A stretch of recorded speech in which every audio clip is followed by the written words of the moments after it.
ہمارے درمیان گل نقید اختر صاحب بھی موجود ہیں، اور گل صاحب کا جب نام آتا ہے، ان کی تحریر سامنے آتی ہے تو آپ کے چہروں پر مسکراہٹ آتی ہے۔ میں چاہوں گا کہ وہ آئیں اور نئے لکھنے والوں کے لیے یہ بھی رہنمائی کریں کہ یہ مزاح لکھنا چاہیں تو ہمیں کیا کرنا چاہیے، اور ساتھ ہی ساتھ میری گزارش ہے کوئی اپنے ٹوٹے ٹوٹے بھی سنا دیں۔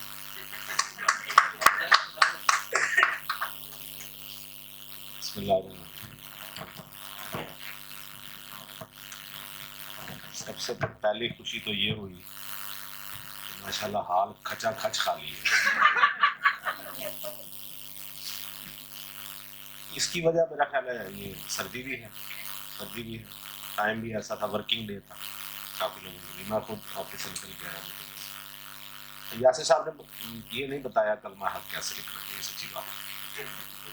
کلمہ ہے کاف کتے والا اور لام میم اور ہے کلمہ، اور اس کے بعد ہے اور کاف کلمہ ہے اصل۔ ہاں مجھے چونکہ بلایا گیا مزاح نگاری کے حوالے سے، میں تو یہی کہوں گا کہ کلمہ حق وغیرہ چھوڑیں، یہ ان کے لیے رہنے دیں۔ اور اتنا خطرناک یہ کام کرتے ہیں، یہ آپ کو نئی لائن پہ لگا رہے ہیں کہ آپ ہی یہ کام کریں۔ کیا ضرورت ہے کلمہ حق لکھنے کی؟ ہنسیں، مزاح لکھیں، مزے مزے کے جو لکھ رہے ہیں وہ صحیح ہے۔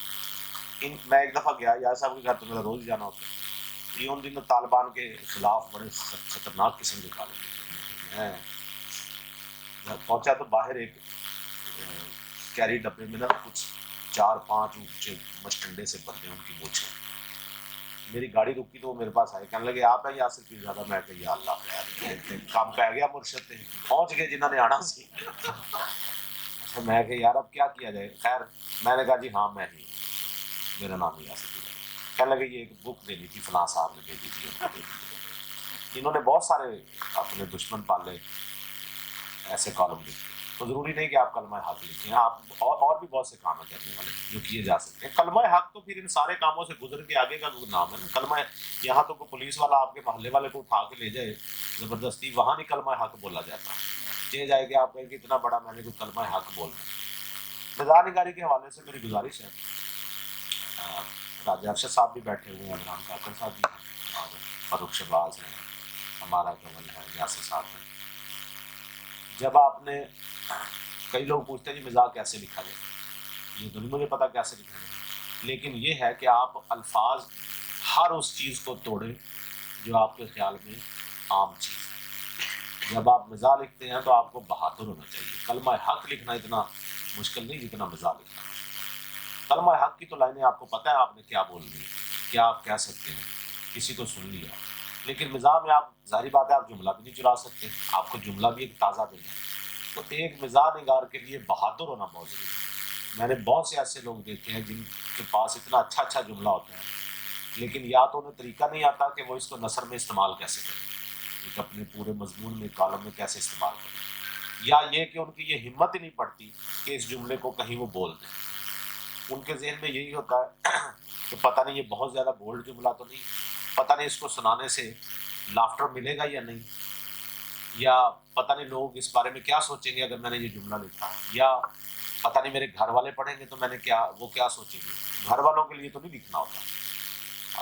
اگر آپ یہی سوچ کے لکھیں گے کہ گھر والوں کے لیے لکھنا ہے، میں یہ نہیں کہہ رہا کہ آپ بالکل ہی تہذیب سے ہٹ جائیں، لیکن جو آپ نے لکھنا ہے اس کے لیے بہادری کا مظاہرہ کریں۔ تو جملہ وہ جو آپ کو، مثلاً میں پچھلے دنوں مجھے ایک صاحب نے بھیجا، کہنے کہ جی میں نے ایک مزاحیہ آرٹیکل لکھا ہے، میں چاہتا ہوں آپ اس کو مشورہ دیں کہ میں ایک کتاب اپنی شائع کرانا چاہتا ہوں۔ اس کی چند لائنیں تھی شروع کی کہ گھر میں میری مما مجھے شیطان کہا کرتی۔ اچھا یہ جملہ پڑھ کے میں نے ان کو لکھا، میں نے کہا یہ کیا آپ نے لکھا ہے، یہ مزاح ہے کوئی؟ یہ تو آپ وہ ہنسی کا گول گپا اور یا ریڈیو گپستان اس ٹائپ کی چیز لکھ رہے ہیں۔ تو جب آپ مزاح لکھیں تو آپ کو یہ بہت ضروری ہے۔ میں سیدھی سی بات ہے، سادہ سا کلیہ ہے، جو چیز آپ کو اچھی لگتی ہے وہ اچھی چیزیں پڑھیں جو آپ کرنا چاہتے ہیں۔ آپ کو حق سچ کی بات کرنے کا شوق ہے، ریاست تجارت کو پڑھ لیں۔ آپ کو مزاح پڑھنے کا شوق ہے، پھر بھی ان کو پڑھ لیں، مزاح بھی بہت اچھا لکھتے ہیں۔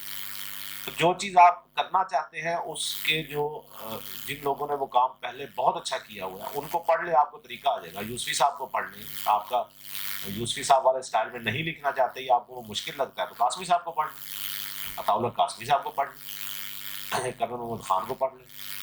ان لوگوں کو پڑھنے سے آپ کو یہ ہوگا کہ آپ کو یہ اندازہ ہوگا کہ جملہ کس طرح بنایا جاتا ہے، کتنی تھرو چاہیے جملے کی ایک لافٹر لینے کے لیے۔ بعض اوقات ایک جملہ ہے، میں، تم، ایک لفظ کے اضافے سے سارا جملہ برباد ہو جاتا ہے۔ بعض اوقات بولنے میں آپ نے کہاں سانس لینا ہے، کہاں پاز لینا ہے، کہاں تیز چلنا ہے، کہاں آہستہ چلنا ہے، یہ بھی مس کر دیں تو آپ کا جملہ لافٹر سے بھر ہو جائے۔ کیونکہ ٹائم تھوڑا، میں چند چیزیں آپ کو سناتا ہوں تاکہ آپ مزہ لے سکیں۔ اچھا، اس پہ ہنس پڑیے گا، آپ کی مہربانی، بندے تھوڑے بیٹھے ہوئے، کھانا بھی آپ کو اس لیے کھلایا گیا، ٹھیک ہے، کھل کے ہنس لیں، تھوڑا آپ کی سردی وغیرہ دور ہو جائے گی، مسئلہ نہیں۔ بابے آپ نے بڑے دیکھے ہوں گے، جو اشفاق احمد صاحب جن کے بارے میں لکھتے تھے کہ بابے ہیں اور ان کے پاس بڑا علم ہے۔ بابا جی اب اس دنیا میں نہیں رہے، لیکن مجھے یقین ہے ان کے فرمودات رہتی دنیا تک قائم رہیں گے۔ بابا جی سے میری پہلی ملاقات ایک کچی بستی میں ہوئی، وہ دنیا سے بے نیاز ایک طرف چھوٹی سی جھونپڑی میرے رہائش کے لیے، مٹی کے معمولی برتنوں میں کھانا کھاتے تھے اور پھٹا پرانا لباس پہنتے تھے، لیکن جب بولتے تھے تو ایسا ایسا فکر انگیز جملہ کہتے تھے کہ سننے والا سر دھننے پر مجبور ہو جاتا۔ میں ان کا مرید ہونا چاہتا تھا، لیکن انہوں نے سختی سے منع کر دیا۔ میں نے منت سماجت کی کہ آخر میں کس طرح آپ کے کام آ سکتا ہوں۔ انہوں نے ہلکا سا تبسم فرمایا، پھر نہایت نرمی سے میرے کندھے پر ہاتھ رکھتے ہوئے بولے، بیٹا مجھے کسی سکیم میں 5 مرلے کا پلاٹ ہے۔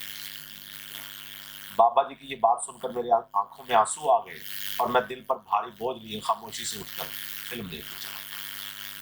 بابا جی سراپا محبت تھے، مجھے ان کی صحبت میں 5 سال گزارنے کا اتفاق ہوا۔ ان 5 سالوں میں مجھے زندگی کی بہت سی مشکل گتھیوں کی سمجھ آئی۔ مثلاً ایک دفعہ میں نے پوچھا کہ بابا جی میں نے کئی گاڑی والوں کو بھی بہت بے چین دیکھا ہے، تھوڑی سی ٹریفک بلاک ہو جائے تو غصے میں آ جاتے ہیں، ادھر ادھر سے نکلنے کی کوشش کرتے ہیں، ان کی زندگی کیسے آسان ہو سکتی ہے؟ صدقے جاؤں، بابا جی نے گہری سانس لی، پاس پڑا ہوا پانی کا گلاس اٹھا کر ایک گھونٹ بھرا اور پھر ایسا جواب دیا کہ میں بھی اشش کر اٹھا۔ کہنے لگے ان سب کو چاہیے آٹو گیر گاڑیاں خریدنا۔ لوگوں کے کام آنا بھی بابا جی پر ختم تھا، جو بھی سائل ان کے پاس آیا خالی ہاتھ نہیں گیا۔ ایک دفعہ میری موجودگی میں ایک لاچار انسان بابا جی کی خدمت میں حاضر ہوا اور کہنے لگا، بابا جی میری زندگی میں کوئی آسودگی نہیں، میں چاہتا ہوں میری جھولی بھر جائے، آپ کچھ کیجئے۔ سبحان اللہ، یہ سنتے ہی بابا جی نے اسے تسلی دی اور فرمایا جھولی آگے کرو۔ سائل نے جھولی پھیلائی تو بابا جی نے ایک لمحے کا توقف کیے بغیر پاس پڑی ہوئی ڈسٹ بن اس کی جھولی میں خالی کر دی۔ بابا جی کی کرامات زبان زد عام تھی، مثلاً ان کے ہاں ایک ٹی وی تھا لیکن کیبل نہیں لگی ہوئی تھی، اس کے باوجود شیشہ پرنٹ آتا تھا۔ ایک دفعہ کسی نے پوچھ لیا کہ بابا جی کیبل کے بغیر بھی آپ کے ٹی وی پر سارے چینل کیسے آ جاتے ہیں؟ قربان جاؤں بابا جی پر ہمیشہ کی طرح مدھر مسکراہٹ لبوں پر آئی اور دھیرے سے فرمایا، بیٹا ڈش کا رزلٹ ایسا ہی ہوتا ہے۔ بابا جی کہتے تھے کہ کوئی کام چھوٹا نہیں ہوتا۔ ایک دفعہ میں نے فرمائش کی کہ بابا جی میں کوئی بڑا کام کرنا چاہتا ہوں، انہوں نے مجھے 2 کلو لہسن چھیلنے کے لیے دیا۔ میں نے بے بسی سے کہا، بابا جی میں نے بڑا کام کرنے کو کہا تھا اور آپ نے مجھے لہسن چھیلنے پر لگا دیا۔ بابا جی نے بڑے پیار سے سارا لہسن میرے سامنے سے اٹھایا اور میرا ہاتھ پکڑ کر اندر لے گئے، جہاں بڑا سا فریج رکھا تھا۔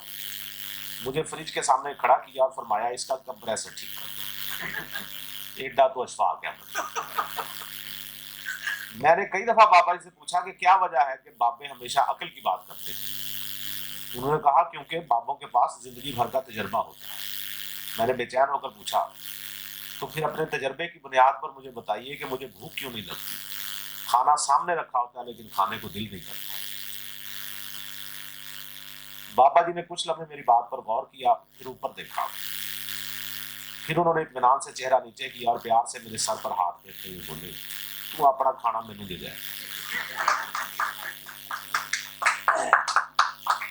درویش انسان میں نے اگر کوئی دیکھا تو وہ بابا جی تھے۔ عقیدت مند ان کے لیے روزانہ کیک اور مٹھائی لاتے تھے، لیکن بابا جی نے سختی سے منع کر دیتے کہ کوئی ڈبہ کھولا نہ جائے۔ مجھے پتا تھا کہ بابا جی یہ سارے ڈبے بعد میں غریبوں میں بانٹ دیتے ہوں گے تاکہ مساکین بھی اس نعمت کا لطف اٹھا سکے۔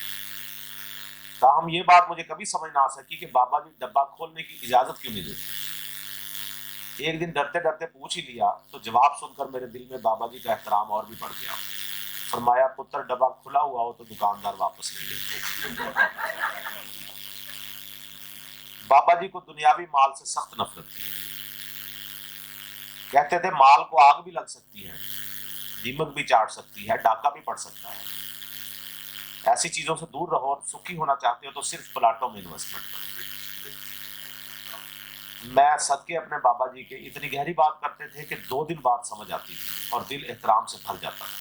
ایک دن مجھے بطور خاص بلا کر لوہے کی ایک موٹی سی تار پکڑائی اور کہنے لگے ہماری طرف سے تحفہ سمجھ کے لے جاؤ۔ مجھے سمجھ نہ آئی کہ یہ لوہے کی تار میرے کس کام کی۔ بابا جی سے کچھ پوچھنا چاہا تو انہوں نے بولنے سے منع فرما دیا۔ فرمایا 15 تاریخ کے بعد تمہیں اس کی افادیت سمجھ آ گئی۔ میں نے عقیدت سے لوہے کی تار رکھ لی، لیکن سارا راستہ سوچتا آیا کہ آخر 15 تاریخ کے بعد یہ میرے کس کام آئے۔ انتظار کرنے لگا، جیسے ہی 15 تاریخ آئی مجھے فوراً اس تار کی منطق سمجھ آ گئی۔ 25,000 بجلی کا بل میرے سامنے تھا۔ میں نے فوری طور پر تار کا بوسہ لیا اور محلے کے الیکٹریشین کو بلوا کر بابا جی کا یہ تحفہ دکھایا۔ اس نے تعریف کی اور انتہائی مہارت سے اس تحفے کا کنیکشن میرے گھر سے جوڑ دیا۔ الحمدللہ اب میں بے شک 3 اے سی چلاؤں، لیکن بابا جی کے تحفے کی وجہ سے میرا بل 5,000 سے اوپر نہیں گیا۔ بابا جی جانوروں سے بہت پیار کرتے تھے۔ جب سلمان خان کو حرم کیس میں پکڑا گیا تو میں نے بابا جی سے پوچھا کہ کیا سلمان خان کو سزا ہو جائے گی؟ بابا جی نے زندگی میں پہلی بار غصہ فرمایا اور گرج کر بولے یہ تو ہمیں نہیں پتا کہ اسے سزا ہوگی یا نہیں، لیکن ہماری خواہش ہے کہ اسے سخت سے سخت سزا دی جائے۔ میں نے وجہ پوچھی تو ہاتھوں کی انگلیاں مروڑتے ہوئے فرمایا جو احمق انسان جنگل میں سونالی باندرے، تبو اور نیلم کے ہوتے ہوئے بھی شکار کے لیے ہرن کا انتخاب کرے اسے سر عام پھانسی پر لٹکا دینا چاہیے۔ ایک دن درس کے دوران بابا جی فحاشی کے خلاف انتہائی غضب میں آئے ہوئے۔ فرمایا انتہائی بدترین دور آ گیا ہے، لوگ عورتوں کو گھور گھور کر دیکھتے ہیں، ان بدبختوں کا بس نہیں چلتا کہ راہ چلتی عورت کو کچا چبا دیں۔ سن لو مسلمانوں، یہ بات میں نہیں کہہ رہا بلکہ ایک امریکی سائنسدان نے بتائی ہے کہ جو لوگ غیر عورتوں کو گھور گھور کر دیکھتے ہیں ان کی یادداشت ختم ہو جاتی ہے اور اتنی کم ہو جاتی ہے کہ کچھ دیر پہلے کی باتیں بھی بھولنے لگتی ہیں۔ یہ کہتے ہوئے بابا جی کو بے اختیار کھانسی آ گئی۔ فوراً پانی پیش کیا گیا۔ سانس بحال ہوئی تو عقیدت مندوں کی طرف دیکھ کر بولے ہاں تو میں کیا کہہ رہا تھا؟ اور خبر ایک چھوٹا سا آرٹیکل ہے، یہ خودکشی سے پہلے ایک عاشق کا خط، آخری خط۔ جانے تمنا آج میں خودکشی کر رہا ہوں، جب تمہیں میرا یہ خط ملے گا تب تک میری گٹکیں بھی پڑی جا چکی ہوں۔ کبھی سوچا بھی نہ تھا کہ یوں اپنا خاتمہ کرنا پڑے گا، لیکن وقت اور حالات نے مجبور کر دیا ہے کہ اب زندگی کو خدا حافظ کہہ دیا جائے۔ میں نے دل و جان سے تمہیں چاہا، تمہاری خاطر اپنے ماموں کی پڑھی لکھی بیٹی کو بھی ٹھکرایا جو میڈیکل کالج سے انجینئرنگ کرنے کے بعد پائلٹ بننے والی۔ مجھے اعتراف ہے کہ میں صرف 10 جماعتیں پاس ہوں، لیکن محبت تعلیم کی محتاج نہیں ہے۔ مجھے پتا ہے تمہیں انگریزی بولنے والے لڑکے پسند ہیں، لیکن شاید تمہیں پتہ نہیں میں فل انگریزی جانتا ہوں۔ یہ بات میں نے جان بوجھ کر تمہیں کبھی نہیں بتائی، لیکن آج چونکہ زندگی میں آخری بار تم سے بات ہو رہی ہے اس لیے کچھ نہیں چھپاؤں گا۔ تم نے شاید نوٹ نہیں کیا جب پہلی بار میں سائیکل پر تمہارا پیچھا کر رہا تھا اور کھمبے سے ٹکرا کر گرا تھا تو میں نے ہائے مر گیا کی بجائے اوپس کہا تھا، اور وہ جب میں تمہارے گھر پھول دینے گیا تھا اور آگے سے تمہارے ابا جی نکل آئے تھے تو یاد کرو میں نے تب بھی اردو میں گھبرانے کی بجائے انگریزی میں گھبرا کر کہا تھا شٹ۔ لیکن تمہیں کبھی مجھ سے محبت نہ ہو سکی۔ میں نے تمہاری خاطر کیا کچھ نہیں کیا، نیوز چینل چھوڑ کر بادشاہوں والے ڈرامے دیکھنے شروع کیے، اپنے ڈولے پر ٹیٹو بنوایا، گلے میں ایس والا لاکٹ پہنا، اپنی سم تمہارے نیٹ ورک پر منتقل کروائی، تسمے والے بوٹ پہننا شروع کیے، کلین شیو کروائی، ایک رنگ کی ہی جرابیں پہننا شروع کی، شلوار قمیض کی جگہ پینٹ پہننا شروع کی، لیکن تم نے ہمیشہ مجھے ایزی دیا۔ میرے دل کی ملکہ، میں نے بہت کوشش کی کہ ایک دفعہ، صرف ایک دفعہ تم ویلنٹائن پر مجھے پھول دے دو یا مجھ سے پھول لے لو، لیکن تم نے میری اتنی سی بات بھی نہیں مانی۔ اللہ کرے تمہیں بھی کسی سے ایسی ہی محبت ہو اور وہ بھی تمہیں ایسے ہی ذلیل کرے۔ میں نے تمہاری محبت پانے کے لیے کیا کیا جتن نہیں کیے۔ محبوب آپ کے قدموں والے سارے عمل میں نے آزما لیے، لیکن الٹا اثر ہوا، محبوب کی بجائے عاشق قدموں میں جا پڑا۔ یاد ہے میں جب ہر دفعہ پھول لے کر تمہارے پاس جاتا تھا تو تم میری محبت کی قدر کرنے کی بجائے اپنا کتا مجھ پر چھوڑ دیتے تھے. تمہارا کتا بھی کسی کتے کا بچہ ہے جسے ذرا تمیز نہیں کہ عاشق اور چور میں کیا فرق ہے. تمہارا کتا جس وارفتگی سے مجھ پر جھپٹتا تھا اس کی وجہ مجھے بعد میں سمجھ آئی. اصل میں مجھے ایک عامل نے کہا تھا کہ اگر تم اپنی محبوبہ کے سر کا بال لے آؤ تو میں اس پر ایسا منتر پڑھوں گا کہ وہ بے چین ہو کر تمہارے پاس آ جائے گی. میرے لیے تمہارے سر کا بال حاصل کرنا تمہیں حاصل کرنے سے بھی زیادہ مشکل تھا، لیکن میں نے ہمت نہیں ہاری. روز موقع کی تلاش میں رہنے لگا. ایک دن تمہاری ملازمہ گھر کا کچرا پھینکنے گئی تو میں نے دیکھا کہ بھورے رنگ کا ایک لمبا سا بال بھی کچرے میں موجود ہے. میری خوشی کی انتہا نہ رہی کیونکہ مجھے پتا تھا کہ تم اپنے ماں باپ کی اکلوتی اولاد ہو، لہٰذا یہ بال تمہارے علاوہ کسی کا نہیں ہو سکتا. میں نے بڑی مشکل سے کچرے میں سے وہ بال نکال لیا اور سیدھا عامل بابا کے پاس پہنچا. انہوں نے میری ہمت کی تعریف کی اور مبلغ 1500 کے عوض اس بال پر منتر پڑھ دیا. تو 6 ماہ بعد یہ خوفناک حقیقت کھلی کہ وہ بال تمہارا نہیں بلکہ تمہارے کتے کا تھا. میں بھی کہوں بدبخت 6 میل دور سے بھی میری خوشبو کیسے سونگھ لیتا ہے. میرے سپنوں کی رانی میرا خدا جانتا ہے کہ تم ہی میرا تقریباً آخری پیار ہو. مجھے پتا ہے تمہیں شعر و شاعری بڑی پسند ہے. میں کبھی تمہیں بتا نہ سکا کہ میں خود کتنا بڑا شاعر ہوں. یہ شعر میرا ہی ہے. زندگی میں تو سبھی پیار کیا کرتے ہیں، میں تو بعد از وفات بھی تمہیں لگاتار چاہوں گا. دیکھ لو میری وفات کا وقت آ چکا ہے. میں اب اس دنیا سے منہ موڑ رہا ہوں. آج کے بعد کوئی تمہاری یاد میں آنسو نہیں بہائے گا، کوئی تمہارے گھر کی دیوار پر خون سے شعر نہیں لکھے گا، کوئی تمہارے لیے روز نہیں نہائے گا، کوئی اپنے باپ کی جیب سے پیسے چرا کر تمہارے لیے پھول نہیں لائے گا. کہانی ختم ہو گئی. مجھے احساس ہو گیا ہے کہ میں تو تمہارے لیے بنا ہوں لیکن تم میرے لیے نہیں بنی. تم میرے علاوہ جس کے لیے بھی بنی ہو اللہ اس کا بے تحاشا اور بہترین بیڑا کر کرے. مجھے تمہارا وہ جملہ نہیں بھولتا جو تم نے مجھے پچھلے ویلنٹائن ڈے پر کہا تھا کہ اگر تمہاری بہن کو بھی کوئی دوست پھول پیش کرے تو کیا تم برداشت کر لو گے. یقین کرو مجھے اس جملے سے بہت دکھ ہوا. جان ہم خاندانی لوگ ہیں، ہماری لڑکیاں ایسی بے غیرتی کا سوچ بھی نہیں سکتی. لیکن خیر اب ان باتوں سے کیا فائدہ. یہ آخری خط اس لیے لکھ رہا ہوں تاکہ تمہیں پتہ چل سکے کہ تم نے کتنا بڑا ہیرا ٹکرا دیا. یقیناً تمہاری ساری زندگی پچھتاوے کی آگ میں جھلستے ہوئے گزرے گی. تم راتوں کو اٹھ اٹھ کر میری یاد میں رویا کرو گے. تمہیں فریج، ٹی وی، صوفے، ڈائننگ ٹیبل، چمٹے میں بھی میری تصویر نظر آئے گی. لیکن وقت گزر چکا ہوگا. تمہارا یہ عاشق منو مٹی تلے دفن ہو چکا ہوگا. میری بس اتنی گزارش ہے کہ میرے جنازے پر ایک دفعہ ضرور آنا. ہو سکے تو میرے جنازے کو کندھا بھی دینا، میری قبر بھی کھودنا اور قبر میں اتر کر لمبائی چڑھائی بھی چیک کرنا. تمہارا یہ عاشق تمہارا منتظر رہے گا. مرنے کے بعد بھی تمہیں میری آنکھیں کھلی ہوئی ملیں گی. ڈر کے بھاگ نہ جانا بلکہ سمجھ لینا کہ یہ آنکھیں تمہارے انتظار میں کھلی ہوئی. اور ہاں، ہر ویلنٹائن ڈے پر میری قبر پر پھول ضرور چڑھانے آنا. میری شہزادی، میرے ہاتھوں میں اب بھی 150 روپے والا گلدستہ ہے، لیکن اب یہ کسی کام کا نہیں. میں اپنے خنجر سے آپ ہی خودکشی کرنے والا ہوں.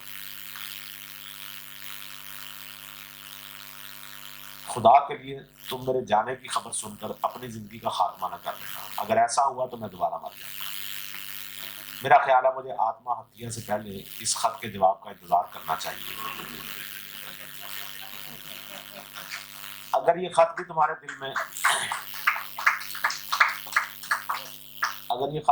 دل میں جمی برف نہ پگھلا سکے تو میں یہی بیٹھا ہوں، انتقال فرما کر ہی جاؤں گا.